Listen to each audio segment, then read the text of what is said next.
سورۃ الانشقاق، بسم اللہ الرحمن الرحیم۔ اذا السماء انشقت واذنت لربها وحقت واذا الارض مدت والقت ما فيها وتخلت واذنت لربها وحقت یا ایھا الانسان انک کادح الی ربک کدحا فملاقیہ۔ صدق اللہ العظیم۔ اذا السماء انشقت، جب آسمان پھٹ جائے گا۔ دیکھیے ساری یہ صورتیں وہی تذکیر آخرت۔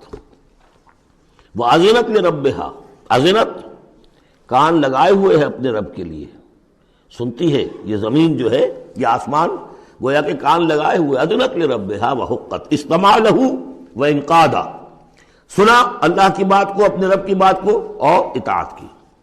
لِرَبِّهَا وَحُقَّتْ، اور تعمیل کر دیں، اور یہ اسی کی مستحق ہے، اس کا حق یہی ہے، اس کا مقام یہی ہے۔ حقہ یحقو سے یہ مجہول بن گیا حقت۔ وَإِذَا الْأَرْضُ مُدَّتْ، اور جب کہ زمین کو پھیلا دیا جائے گا یا کھینچ دیا جائے گا۔ وَأَلْقَتْ مَا فِيهَا وَتَخَلَّتْ، اور وہ نکال باہر کرے گی، گرا دے گی باہر جو بھی اس کے اندر تھا، اور خالی ہو جائے گی۔ یہ آگے چل کر سورہ زلزال میں بھی آئے گا۔ وَأَخْرَجَتِ الْأَرْضُ أَثْقَالَهَا، جب کہ زمین اپنے سارے بوجھ نکال کر باہر پھینک دے گی، جو مردے ان میں دفن ہیں، جو بھی ان کے اجزاء ہیں، ان سب کو نکال کر، تاکہ وہ دوبارہ بنے اور بن کر کھڑے ہو جائیں، اور بھی جو کچھ ہے۔ وَأَذِنَتْ لِرَبِّهَا وَحُقَّتْ، اور زمین کا معاملہ بھی یہی ہے کہ وہ اپنے رب کا حکم سنتی ہے اور اس کی تعمیل کرتی ہے، اور وہ اسی کی سزاوار ہے، یہی اس کو لائق ہے، زیب دیتا ہے۔ یا ایھا الانسان، اے انسان، انک کادح الی ربک کدحا فملاقیہ، یہ بہت اہم نفسیاتی حقیقت ہے، یہ آگے چل کر سورہ بلد میں بھی آئے گی کہ انسان کو، ہر انسان کو مشقت میں پیدا کیا گیا ہے۔ ہر انسان کے لیے دنیا جو ہے دار المحن ہے، اگرچہ مشقتوں کی نوعیت جو ہے اس میں فرق ہے۔ کسی کی جسمانی مشقت زیادہ ہے، وہ کسی چلائی ہے، اس نے اینٹیں ڈھوئی ہیں، ہل چلایا ہے، پھر وہ رات کو ایسا سوتا ہے کہ اس کو صبح کی خبر دیتا ہے، اسے اس وقت بے چینی کوئی نہیں ہوتی۔ کسی کی ذہنی ہے، مل کا مالک ہے، بیٹھا ہوا ہے، پرابلم، وہ رات کو بھی پیچھا نہیں چھوڑتے وہ پرابلمز، پھر اسے ہپنوٹکس چاہیے، اسے کوئی اور سیڈیٹیوز چاہیے، کسی طرح کی چیزیں، اینٹی ڈپریسنٹس چاہیے۔ ساری جو آج دنیا میں سب سے بڑی مارکیٹ جو ہے میڈیسنز میں، وہ ان دوائیوں کی ہو چکی ہے امریکہ میں۔ جو سب سے مہنگی دوائیاں وہ یہ ہیں امراض ذہنی کی۔ کن کو ہوتے ہیں یہ؟ عام طور پر جن لوگوں کے ہاں ایفلوئنس ہے۔ تو معلوم ہے کہ ہر ایک کے لیے کوفت ہے۔ پھر یہ کہ کسی کو کوئی غم ہے، کسی کو کوئی غم ہے۔ عام آدمی یہ سمجھتا میں پیدل چل رہا ہوں، اس کے پاس سائیکل ہے، یہ بڑا اچھا ہے، بہت عمدہ ہے۔ اس سائیکل والے سے پوچھئے، اسے نظر آتا ہے کار پہ جاتا ہوا، اس کو اس کی جلن ہو رہی ہے۔ کار والا جو ہے وہ دیکھتا کہ مجھ سے بہت زیادہ نئے ماڈل کی کار پہ گیا ہے، نئی کار پر زلزلاتا ہوا، اسے اس کی کوفت ہو رہی۔ تو کوفت اور یہاں پہ رنج اور محن، جس کو کہا ہے کہ قید حیات و بند غم اصل میں دونوں ایک ہیں، موت سے پہلے آدمی غم سے نجات پائے کیوں؟ اور معاملہ یہ ہے کہ موت پر بھی جب نجات نہ ملی، اب تو گھبرا کے یہ کہتے ہیں کہ مر جائیں گے، اور مر کے بھی چین نہ پایا تو کدھر جائیں گے؟ وہ جو اب جو گھبرا کے یہ کہتے ہیں، وہ تو بات آئے گی آپ کو سورہ بلد میں۔ قید حیات و بند غم اصل میں دونوں ایک ہیں، موت سے پہلے آدمی غم سے نجات پائے کیوں، یہ سورہ بلد میں ہے۔ لیکن دوسرا مرحلہ جو ہے کہ اب تو گھبرا کے یہ کہتے ہیں کہ مر جائیں گے، مر کے بھی چین نہ پایا تو کدھر جائیں گے، وہ یہاں ہے۔ یا ایھا الانسان، اے انسان، انک کادح الی ربک کدحا، تیرا مقدر یہی ہے، تکلیفیں جھیلتا ہوا، بوجھ برداشت کرتا ہوا، کوفت برداشت کرتا ہوا، تجھے ایک پر دوسری، دوسری پر تیسری کوفت اور تکلیف، اور پھر جا کر اپنے رب کے سامنے کھڑے ہونا ہے۔ ملاقی، اب جو بار برداری کے حیوان ہیں، بیل ہے جتا ہوا ہے، اب جتائے رکھیے، اسے رہٹ میں لگا لیا آپ نے اس کو کسی اپنے ہل میں جوت لیا، اس کے بعد اس سے حساب کتاب تو کوئی نہیں نا۔ حضرت ابوبکر کہا کرتے تھے عجیب کیف کے عالم میں، کاش کہ میں ایک چڑیا ہوتا جو درختوں پر چہچہا رہی ہے، اس سے کوئی محاسبہ نہیں ہے۔ کاش کہ میں گھاس کا ایک تنکا ہوتا جو جلا دی جاتی ہے، ختم ہو جاتی ہے، اس سے محاسبہ کوئی نہیں ہے، پوچھ گچھ کوئی نہیں۔ یہاں ہے محاسبہ۔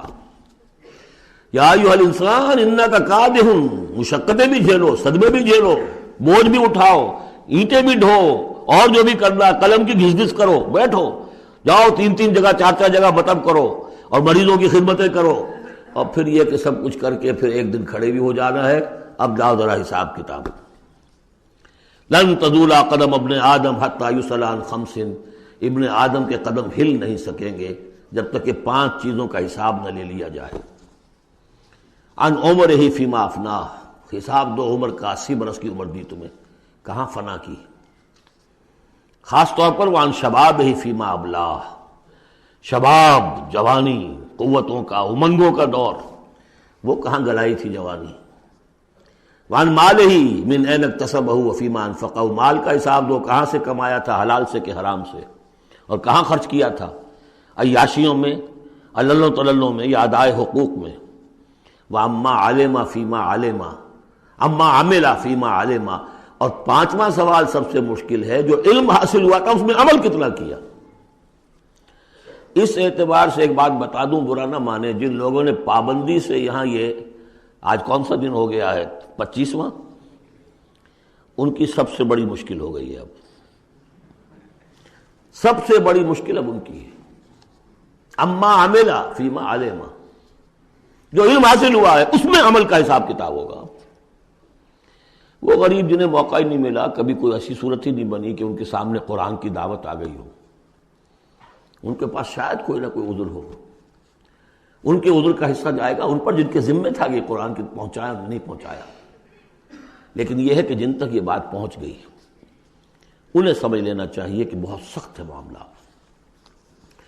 یا ایھا الانسان انک کادح الی ربک کدحا فملاقیہ فاما من اوتی کتابہ بیمینہ، تو وہ کہ جس کو دی جائے گی کتاب اس کے داہنے ہاتھ میں، فسوف یحاسب حسابا یسیرا، تو اس سے تو لیا جائے گا بہت ہی ہلکا نرم حساب۔ وہ ہلکا اور نرم حساب کیا ہے؟ بخاری اور مسلم دونوں میں حضرت عائشہ سے روایت موجود ہے رضی اللہ تعالی عنہا، ینظر فی کتابہ ویتجاوز عن سیئاتہ واما من نوقش فی الحساب فقد ہلک، یعنی حساب یسیریہ کی کتاب نہ اس کا دیکھ لیا جائے گا بس ایک نظر سے، اور اس کی خطاؤں کو بخش دیا جائے گا، لیکن جس سے مناقشہ ہو گیا، جرا ہو گئی، وہ ہلاک ہو جائے گا۔ حساب یسیر یہ ہے، کوئی مناقشہ نہیں، کوئی جرا نہیں، اللہ تعالیٰ ان سے نرم معاملہ کرے گا۔ وَيَنْقَلِبُ إِلَىٰ أَهْلِهِ مَسْرُورًا، وہ جب واپس آئے گا اس عدالت کے کٹہرے سے تو بڑا خوش و خرم آئے گا اپنے گھر والوں کے پاس کہ جان چھٹی لاکھوں پائے، اللہ تعالیٰ کی رحمت سے، اللہ کی مغفرت سے میرا معاملہ تو سیدھا ہو گیا۔ لیکن اب اس کے برعکس کیا ہے، وَأَمَّا مَنْ أُوتِيَ كِتَابَهُ وَرَاءَ ظَهْرِهِ، اور وہ شخص کہ جس کو دیا جائے گا اس کا اعمال نامہ اس کی پیٹھ کے پیچھے سے، وہ کیوں؟ دینا تو ہے بائیں ہاتھ میں، وہ بائیں ہاتھ پیچھے کر لے گا، میں لینا نہیں چاہتا تو وہاں پکڑا دیں گے، وہ یہاں حاضر ہے، وَرَاءَ ظَهْرِهِ فَسَوْفَ يَدْعُو ثُبُورًا، اب وہ موت طلب کرے گا، کسی طرح موت آ جائے، میں ختم ہو جاؤں، میں معدوم ہو جاؤں، میرا وجود نہ رہے۔ وَيَصْلَىٰ سَعِيرًا، لیکن وہ داخل ہوگا جہنم میں۔ إِنَّهُ كَانَ فِي أَهْلِهِ مَسْرُورًا، بہت اہم ہے یہ مقام، وہ اپنے اہل و عیال میں بڑا خوش و خرم رہا ہے زندگی میں، دنیا میں، حرام سے دن بھر کی محنت کر کے۔ دیکھیے ایک بات بتا دوں، اگر آپ اللہ کے دین کا حق ادا نہیں کر رہے تو چاہے 100% حلال سے کما رہے ہیں، حرام کھا رہے ہیں، اس لیے کہ اللہ کے دین کا حق آپ نے ادا نہیں کیا۔ وہ جو غصب کیا جا رہا ہے اللہ کا حق، وہ کہاں جائے گا جب تک کہ آپ وہ حق ادا نہ کریں جو دین کا ہے۔ اس اعتبار سے سمجھ لیجیے حرام اور حلال یہی نہیں ہے، حرام اور حلال کے بڑے مراتب ہیں۔ ایک حرام خور وہ ہے جو سور کھا رہا ہے، آپ نے کہا بہت یہ تو چھی چھی چھی چھی، سور کھا رہا ہے، حرام سب کو معلوم۔ ایک وہ ہے جو کھا رہا ہے بکری کا گوشت، بکری بھی خود ذبح کی ہے تاکہ قصائی کا بھی معاملہ کو خراب نہ ہو جائے، لیکن یہ کہ وہ بکری خریدی ہے کسی کی جیب کاٹ کے، تو کیا کھا رہا ہے، حلال کے حرام؟ حرام۔ اس کو بڑھاتے جائیے، باطل کے غلبے کے تحت سانس لینا بھی حرام ہے۔ You have reconciled؟ تم نے باطل کو تسلیم کر لیا، ذہن قلبن، طاغوت کو تسلیم کر لیا ہے، تمہارا جینا حرام، تمہارا سانس حرام، الا یہ کہ تن من دھن، اپنی صلاحیتوں کا صرف منیمم رکھا جائے اپنے لیے اور میکسیمم جو ہے خرچ کر دیا جائے اس نظام کو بدلنے کے لیے، وہ اس کا کفارہ ہو جائے گا۔ ورنہ یہ کہ وہ آپ ناپ تول کر کے تو حلال کھا رہے ہیں، لیکن جس نظام باطل کی آپ چاکری کر رہے ہیں، جس کی ملازمت کر رہے ہیں، جسے سپورٹ کر رہے ہیں، بڑی تنخواہ ملی ہے، ورلڈ بینک کی کسی برانچ میں جو ہے مینیجر لگ گئے ہیں، کس نظام کو آپ چلا رہے ہیں؟ بہرحال وہ بات لمبی ہو جائے گی، لیکن وہ دنیا میں خوش و خرم تھا، اچھا کھلا رہا تھا، دودھ ملائی ربڑی اپنے بچوں کو، ہر وقت آ رہا ہے تو نئی چیزیں لے کر آ رہا ہے، ولایت سے آ رہا ہے تو ایک ایک بچے کو بلا کر تمہارے لیے یہ لایا ہوں، تمہارے لیے یہ لایا ہوں، وہ دنیا میں وہ خوشیاں لے آیا، اب یہاں کچھ نہیں ہے۔ وہ اللہ کا بندہ جو دنیا میں ڈرتا رہا، انا کنا فی عہدنا مشفقون، ہم تو ڈرتے تھے کیا ہوگا، اللہ کے حضور میں ایک روز کھڑا ہونا ہوگا، ان کے لیے یہاں آیا ینقلب الی اہلہ مسرورا، اب وہ لوٹے گا اللہ کی عدالت کی کٹہری سے اپنے گھر والوں کی طرف تو خوش و خرم ہوگا۔ اور یہ جو ہے یہ دنیا میں خوش و خرم رہا تھا اپنے اہل و عیال میں، انہ کان فی اہلہ مسرورا انہ ظن ان لن یحور، اس کو گمان یہ ہو گیا تھا کہ لوٹ کر آنا نہیں ہے، ہمارے پاس آنا نہیں ہے۔ بلا، کیوں نہیں، ان ربہ کان بہ بصیرا، یقیناً اس کا رب تو اسے دیکھ رہا تھا، ہر آن دیکھ رہا تھا، اس کی نگاہ میں تھا۔ فلا اقسم بالشفق واللیل وما وسق والقمر اذا اتسق لترکبن طبقا عن طبق، یہ ہے اصل میں وہ مقام جس کے حوالے سے میں نے آپ کو کہا تھا کہ سورہ مدثر کی ان آیات کو ذہن میں رکھیے۔ کلا والقمر، تو یہ دیکھیے کہ وہاں بھی درمیان میں پھر اثر نوقس میں آ گئی تھی، دو تقریباً جو سمجھیے دو صورتیں بن گئیں، شروع میں یا ایھا المدثر سے لے کر اور آیت نمبر 31 تک، اور پھر کلا والقمر واللیل اذ ادبر والصبح اذا اسفر انھا لإحدی الکبر، وہی بات یہاں ہے، ایک مضمون پورا ہو چکا۔ فلا اقسم بالشفق، تو نہیں مجھے قسم ہے شام کی سرخی کی، واللیل وما وسق، اور رات کی اور جو چیزیں اس میں سمٹ آتی ہیں، والقمر اذا اتسق، لیکن پھر جب چاند جو ہے رفتہ رفتہ بھرتا ہے اور پورا ہو جاتا ہے، 14ویں کا چاند بن جاتا ہے۔ یہ اصل میں میرے نزدیک واللہ عالم، یہ کسی اور کوئی بات میں نہیں کہہ رہا ہوں، میرے نزدیک یہ دو بڑی اہم خبروں کی نشاندہی ہے جو قرآن میں کی گئی ہے، اور وہاں ہے بھی انہا لإحدی الکبر، بہت بڑی خبر ہے یہ کہ محمد رسول اللہ صلی اللہ علیہ وسلم کا جب خورشید ہدایت طلوع ہوا ہے تو اس وقت صورت کیا تھی؟ 600 سال کی رات تھی جس میں کوئی نبی نہیں آیا تھا، بس چاند کے کچھ اثرات، کچھ روشنی، کچھ تھے نیک لوگ، کچھ جنات میں بھی نیک تھے، لیکن اکثر و بیشتر دنیا کے اوپر جو غلبہ ہو گیا تھا وہ بالکل باطل کا۔ پھر ایک دم خورشید نبوت طلوع ہوا ہے اور روشنی پھیل گئی ہے۔ اب خبر دی ہے اسی خورشید نبوت نے صلی اللہ علیہ وسلم کہ قیامت سے پہلے ایک مرتبہ پھر یہ دین کا غلبہ ہوگا، جیسا آپ کے دست مبارک سے بنفس نفیس جزیرہ نماء عرب پر پورا خورشید اسلام چھا گیا، نظام دین قائم ہو گیا۔ الیوم اکملت لکم دینکم واتممت علیکم نعمتی ورضیت لکم الاسلام دینا، جاء الحق وزہق الباطل ان الباطل کان زہوقا۔ اور اس کے بعد یہ کہ خلفاء ثلاثہ کے زمانے میں، حضرت علی کے زمانے میں کوئی توسیع نہیں ہوئی، حضرت ابوبکر، حضرت عمر، حضرت عثمان، خلفاء ثلاثہ کے زمانے میں توسیع ہوئی۔